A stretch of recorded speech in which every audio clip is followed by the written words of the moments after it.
umaga po mga kaibigan ng mga OFW na katulad ko. Andito na naman po ako at meron po akong isi-share sa inyong recipe na nakita po ng ating mga kababayan ang puso ng saging. Kung pwede rin po iluto ko, nag-message sa akin ng kilawin. Ngayon, ang mga gagamitin po nating ingredients, ito pong puso ng saging, nilamas po ng brother ko sa asin kasi kailangan po tanggalin yung ano niya, yung pait-pait, baka mamaya mapait siya. Ngayon, ito po ang unang-una nating gagamitin. Bawang at saka yung onion. May baboy din po ako ilalagay, tapos hipon, tsaka ito pong ground black peppers, at saka yung fish sauce. Ito po yung sukang paumbong na maasim, kaya ganito lang po karami nilagay ko. Pero kung hindi po masyadong maasim, unti-unti lang lagay nyo. Kasi kung ito po'y ordinaryong suka lang, mga double po nito. Tapos gagamit din tayo ng konting asin lang. Pero hindi po lahat yung konti drop-drop lang. Ngayon, ito po, ipapry muna po natin itong baboy. Dahil konti lang naman siya, at kukuha lang tayo ng lasa. Kasi pag naluto ito, konti-konti lang po nilagay natin. Ngayon, ito po, mainit na po yung kawali. Ilalagay ko na po siya, piprito natin ng konti. Para maluto, mabuti ng konti. At saka magkaroon ng magandang dating na lasa. Magkaroon ng ibang aroma. Flavor ang ating kilawin. Yung pong ibang nagkikilawin, may side dish po sila na nilalagyan nilang gata. Pwede po yun, nasa inyo po yun. Pero ito po kasi, nakalakihan ko na ito, ang kilawin namin, vinegar lang. Tapos, paminta bawang, pagkalabanan mo sa paminta at bawang yung mga anghang nila at saka yung asin. Simple lang po. Matagal na po yung may nagre-request na gano'n, hindi ko masyadong napapansin nasa isip ko kasi napakadali po. Bakit kailangan pang halaman? Eto na po, total, meron naman dito.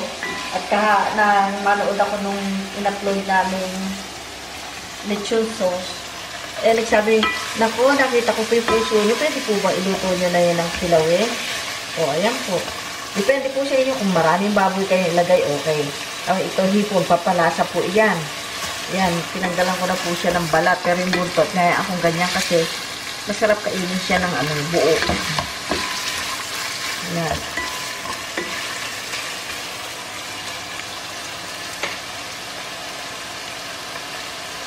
Po siya, na-fry na natin ang tamang-tama lang, kahit kainin, masarap na kainin.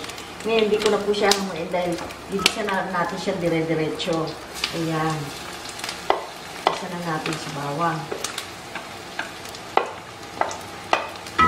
Ayan.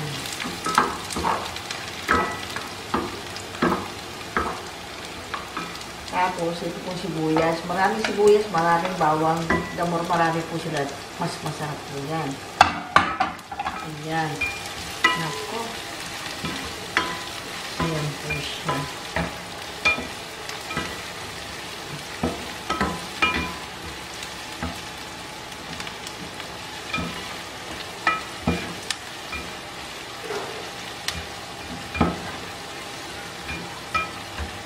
At dahil kilawin po ang ating style, yung bawang, hindi ko po siya masyadong tinusta. Pati po yung niya, yung sibuyas niya, tama lang po. Ayan. May sunod na po natin sipon. Ayan. Medyo namumula-mula na po siya kasi i-stack po siya sa rep. Pagka sobra, hindi ko nilalagay lahat. O, di, ayan po. Meron tayo na ito.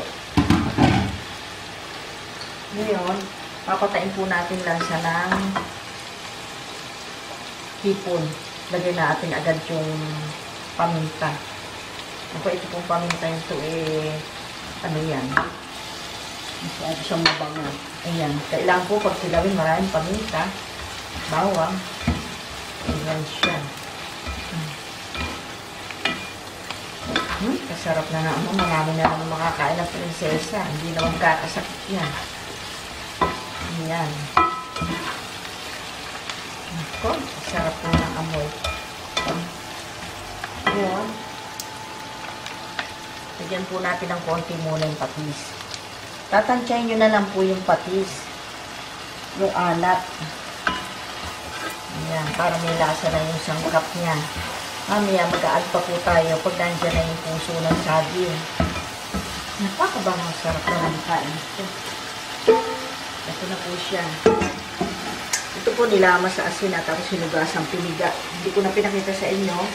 Kasi madali naman po yun. Alam niyo na po yan. Eh, isang puso lang ito eh. Namaga. Dumami. Eh, kasi nakabalki siya, nakaalsa. Pero liliit po yan. Yung iba, gustong megata. Nasa inyo po yun. Kasi mayroong magtatanong niya sigurado. Ang kilawin nila megata. Eh, pwede naman po yun. Kanilang version yun. Di, kaya na lang po natin yun. Pero ito po, talaga ang kilawin. Walang gata. Pero masarap po yung may gata rin. Pero ito po, original na kilawin. Dumami, oh. Yan. Yan. Sigay ko na po itong mga paminta kasi yan ang magdadala sa kilawin. Bago po natin ilagay yung suka, siguraduhin po natin lutong-luto siya.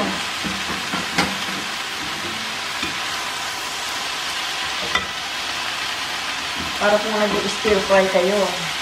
Ayan.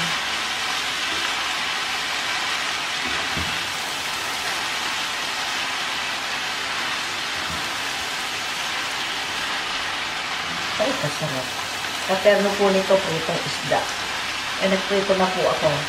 Talaga maraming makakain.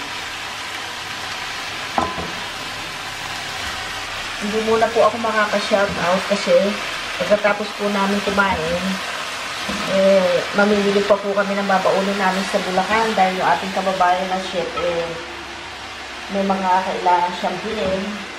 Kami po ang mamimili.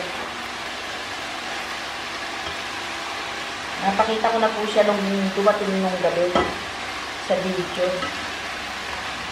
Video lang paggawa ng pag-remove ng mga buto ng urea ng bangos. Nakarating siya mga 11 po ng gabi. 7:30 sila bumaba sa aeroplano. Nakarating siya. Sabi na sa traffic. Grabe mo po traffic. Eh, ako po, alam ko na, expected ko na, sanay ako sa traffic. Uy, kasarap.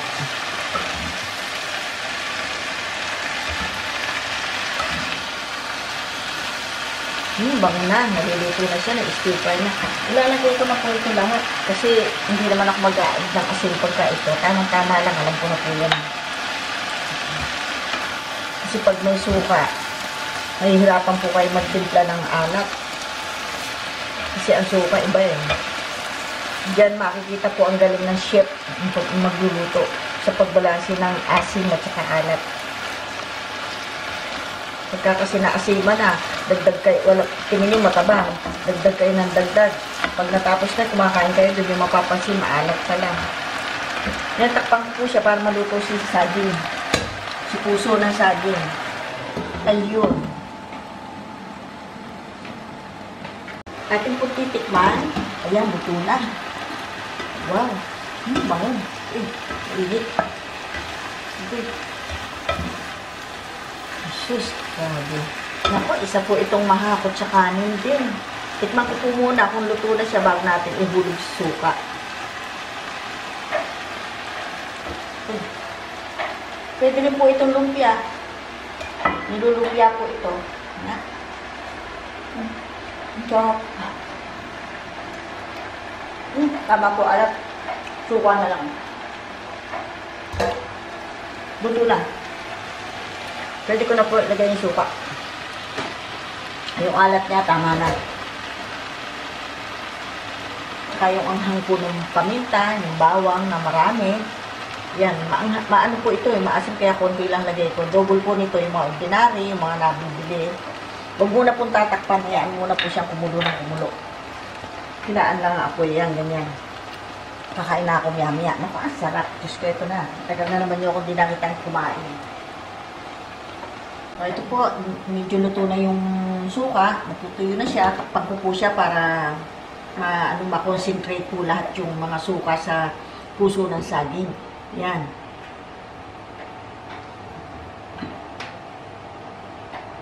Fry na siya. Pero okay na po yan. Tayin ko na. Yan ko ang ating kilawin. Ang kilawin po, walang sabaw. Ewan ko po sa iba, baka gusto nila yung sabaw. Okay lang yun. Depende po yun sa panlasa natin. Pero kami po, pag nagkikilawin, stir fry ang dating niya. Ngayon, titikman ko na po yung asin niya. Pero, tansyado ko na po ito eh. Kasi pag nagluluto ako, kabisado ko na po yun eh. Ano ko na siya? Nakahurapan ko. Tama yung asin niya. Masarap. Naku. Harap. Kain ako. Ma'am. Harap.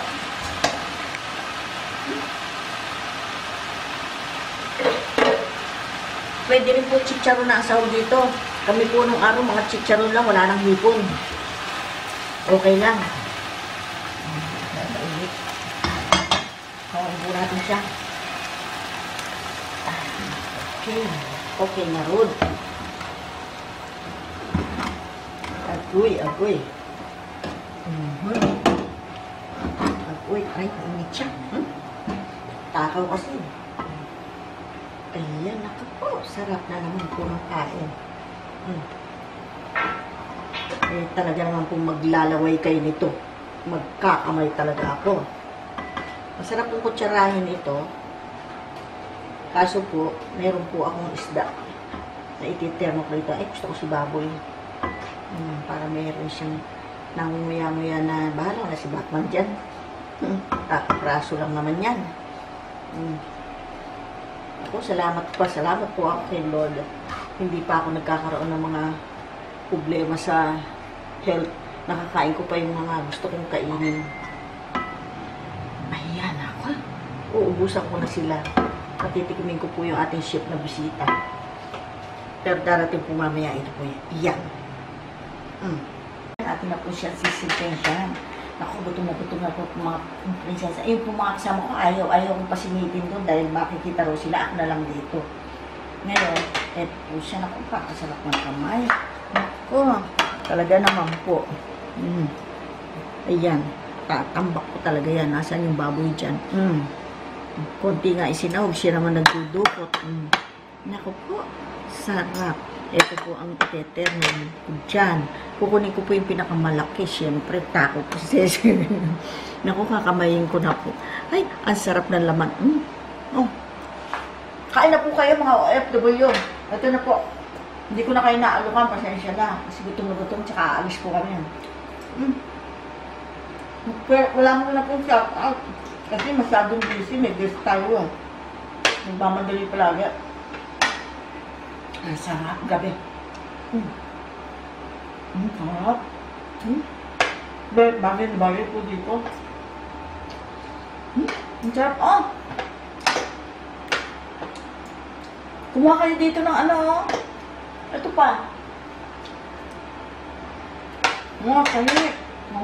Kakaroon ang sarap. Tama-tama po yung asin. Ang sarap talaga. Mga prinsesa, kumain, di malaman ko ano uunahin. Ang takaw eh. Oh, talaga. Simple-simple.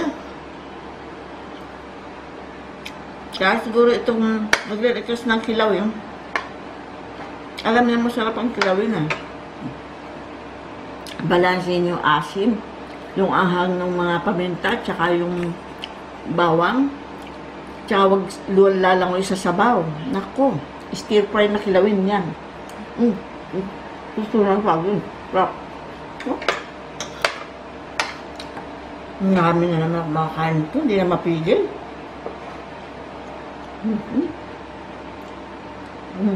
Ito ba? Pagkama, wala?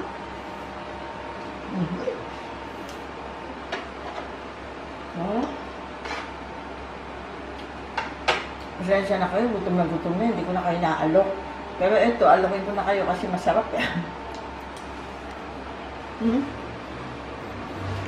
Ang yaga namin, nanonood na lang sa akin. Busog na sila, ismano po sila.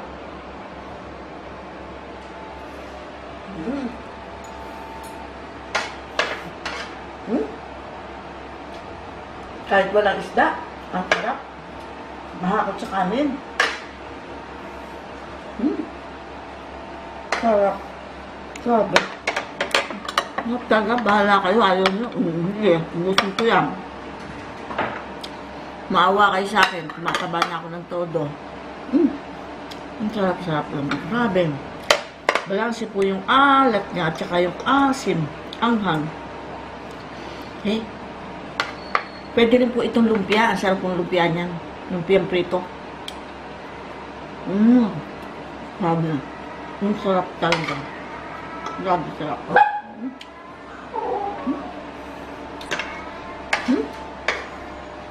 Grabe sarap. Kaya ang gana kong kumain ngayon. Order. May lumilipad-lipad pa. Ba't may nakapasok dito? Ang pinto kaya. Bukas. Mabaho kasi lipon eh. Oh. Kaya hindi kayo itong narbis natin sa farm. Araw-araw isa hinog. Tuwan-tuwa nga po yung ating bisita eh. Tawas na, nakatingin sila sa farm. Bukas nandun na kami. Ako. Doon sila tutuloy. Doon nagdedemo sa Kapitolyo. Andun po kami. Kaya magbablog po kami doon. Nandun si Daniel Fernando. Pipicturean po, bibidyoan po natin sila doon. Pagdidemo nila sa mga product ng mga mamasita. Mga guest doon, iba mga chef. In-invite nila para i-introduce yung mga product nila. Siyempre, para magamit ng mga chef. Kaya ako din po ako chef, kusinera ako. Harap, ito mo na.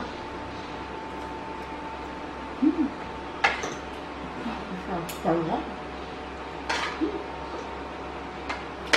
Nagluto na kayo nito. Simple-simple lang. Napakabilis. Kahit nakapikit. Kaya ang mga alaga. Nakabang. Hindi sila pwede na isda. Hindi sila pwede nito. May hipon. Gulay, okay. Nagluto ako ng walang kinakain nila kanina. Dalawa po yung puso. Niluto ko yan. Nauna namin iluto yung isa. Kasi lang po ang sangkap niyan. Tapos ginata namin. Mga high blood po, tsaka sa mga aso allergy. Kanila yun, ito sa akin. Wala pa naman akong high blood. Sama ang sinasabi ko. Pag may mga ganda, kalaban ni Batman. Hindi sabihin, high blood yun. May mga ano mga sakit sila, diabetes, gano'n. Ang sarap na. Buha ko. Pasensya na mga kaibigan na.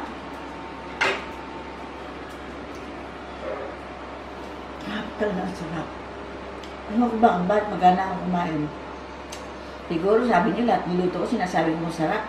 Kaya po ako mag-experiment kasi gusto ng panlasa ko, masasarap lahat. Kung hindi po yan masarap, basurahan ng baksak niya. Kasi aso ayaw din eh. Marunong din po sila lumasa na masarap. Pag di masarap, iisnabin na lang niya. Natatawa nga po ako pagka may nabili yung pagkain, hindi namin nakain. Bibigyan lang sa kanila. Aamoy lang gano'n. Wala na, isnabin na. Sanay din sila sa masarap na pagkain. Kasi separate po pagkain nila, pinag-aadobo ng anak ko. Hindi siya anak ko. Titinola kami. Pero yung kung walang mga luya-luya lang lalagyan namin. Para may malunggay, gano'n, may gulay. Pero wala po yung mga patis-patis. Kasi fish din yung patis yan.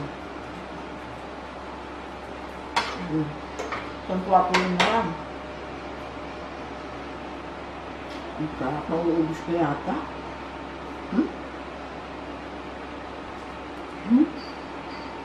Wala. Bakit? Dadalawa pa uli ako na babalik pa ako ng kanin. Pero yan, tingnan yun. Pag ganito ang tanghalian ang sarap matulog. Pero kailangan po namin umalis. May bibiling kami. Baulin namin sa Bulacan. Grabe sarap. Gusto niyo po ba matutunan yung Italian sausage? Nagawa po ako. Kasi nung dumating po yung guest namin nung gabi, may luto ako Italian sausage. Yung ginawa ko mga nakaraan, pero hindi ko pa po na-video sa inyo yun. Abay, nasarapan po yung pamangkin ni Mama Sita. Ha? Sarap kami. Kaya po ako nag-promise, sabi ko, gagawaan kita. Ngayon po babaunin namin. Ngayon, kung gusto nyo, i-video ko mamaya. Kahit pagod kami. Marami po akong hindi pa na-share sa inyo kasi matrabaho eh. Ang sarap po yun ako. Sarap talaga. Kumpleto yung mga ingredients ko. Bumili ko 4 na kilo ka ngayon na. Pinagiling ko na doon. Ngayon, mamaya po, ibibidyo ko yun para matutunan yung Italian sausage. Napakasarap. Grabe. May mga herbal na po akong, mga herbs po akong ano. Hindi po herbal ah. Mali po, sorry. May mga herbs po akong na minimix doon na Italian talaga. Ang sarap. Ay, nasarapan po ito, yung pamangkin ni Mama Sita. Sabi niya, ginagamit mo yung ano, hindi pa, bigyan mo ako, gagamitin ko ako. Ayun po, nagbigay. Dami. Pagod ako sa inyo mamaya. Ang sarap talaga. Lalo na. Pwede rin po, isahog din Italian sausage dito. Ipapry niya ng konti kasi bago yun eh. Nga pa kasi may suka rin po yung bawang, pamitang. Ako, ang sarap po dyan. Napakasarap din yun. Kasi, ano na siya eh. Kumpleto na siya ng kape. Kung magpag-iling pa bang po ako, matataba ganito, kalalaki yun. Ganyan.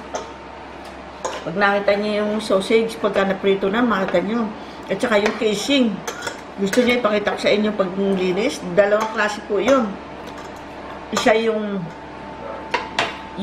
pag pinirito mo na, nadudo niya malutong, yung old style pa po yun. Tapos isa po yung manipis na manipis, special pang kahit po ang ganon. Manipis na manipis para lang siyang plastic. Pero mas gusto ko po yung old style kasi ano siya, kumbaga yung casing niya, pag pinirito mo si sausage na ganyan, malutong ang linamnam siya. Mahalata po niya. Sabi niya, masarap yung casing mo. Parang bituka pa rin siya ng baboy. Oo, yung old style ginagawa ko. Sabi ko kasi pag pinrito mo, ang sarap linang. Parang kumain ng sitsarong ano, isaw, yung isaw. Hindi ko yung bulaklak nakapitan nun. Pakita ko sa inyo. Sarap. Grabe. Hindi ko nga kaya, ano. Alam niya, hindi siya kumain ng kanin. Hindi na niya lang. Sabi nito isang, yung pumisita ko si Nitang sabi, uy, tiran mo naman ako. Sabi ko, gagawa mo na lang kayo. Kasi yun po, ulam namin ng gabi, yun nga, yung bangos, nakita niya, yun. O di ano, yun lang natira. Pero talagang tinusok niya, sinumpak niya, ayaw niya may kanin. Sarap daw eh. Kala niyo, naglalagay ako ng mga bitsin o ano, sabi ko, wala. Dinadamihan ko lang ng mga ingredients na bawang. Sabi nga niya, lasang-lasang bawang, sarap. Tsaka yung asim ng suka niya, sabi ko, oo, paumbong ginagamit ko eh. Kung wala pong paumbong, merong magagandang klaseng suka, yun ang gamitin mo. Sarap naman.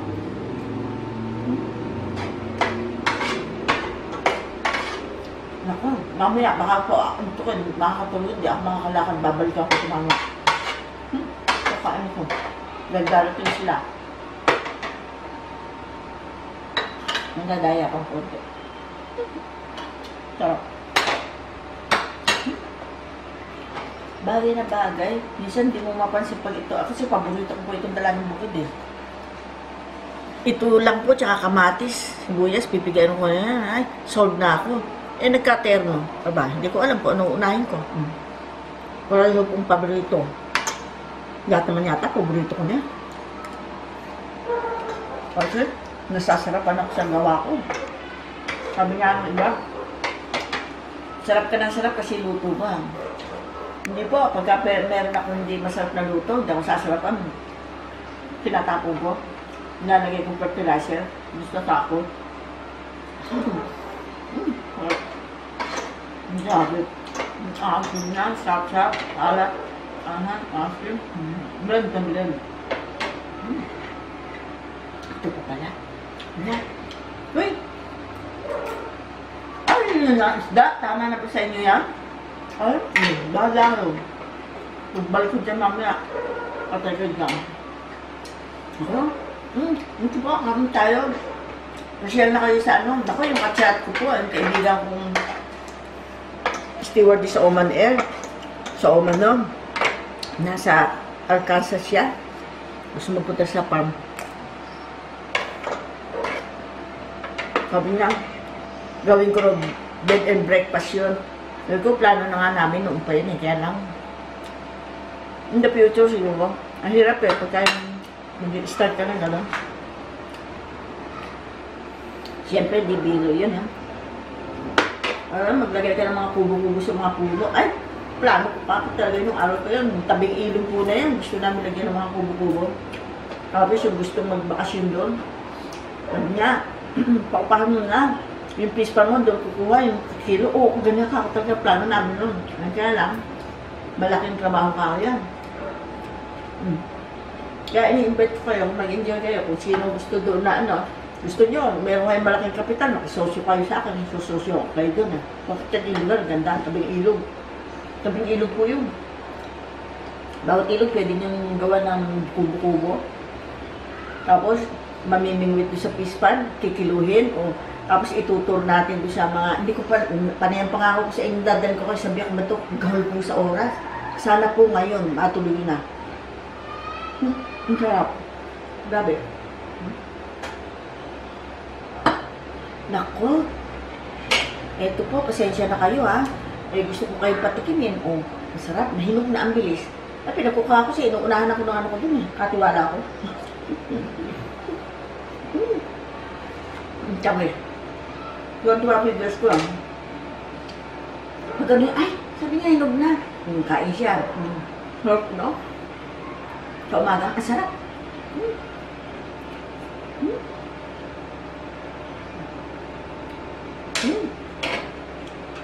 Yan nga po mga butuin, nahagis ko sa mga pasuko, ang dami no? Kaya nagagamit namin dahon, ginagawa namin, lalaga namin with tanglad. Gamot po sa high blood, ang bilis po bumaba ng high blood kung tumaas yung high, ano mo, pressure mo. Isa po ito sa paboritong prutas. Sarap kaya. Grabe. Ayan. Naku. Ang sarap po. Ay, tignan niyo lamukot niya, oh. Naku, sarap.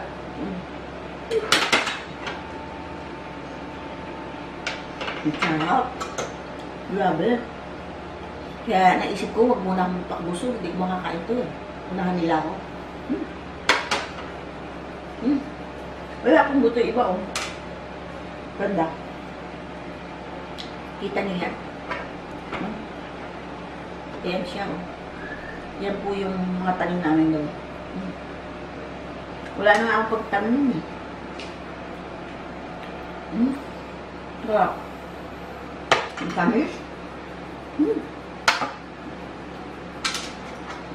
Ngayon po naman na yung buhay sa probinsya, ganyan lang. Sunod mga makopa.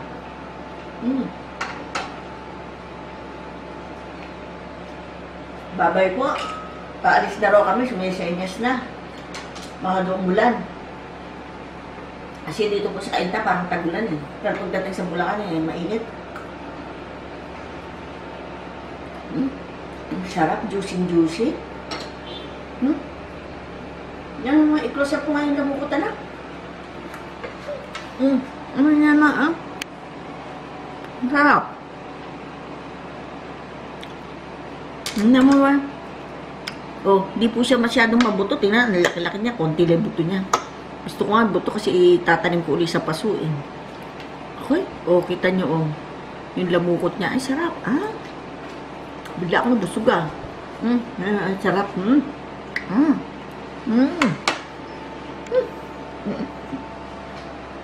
Inggit na naman ganyan. Nainggit siya mangga ngayon sa Guevano. Ayan.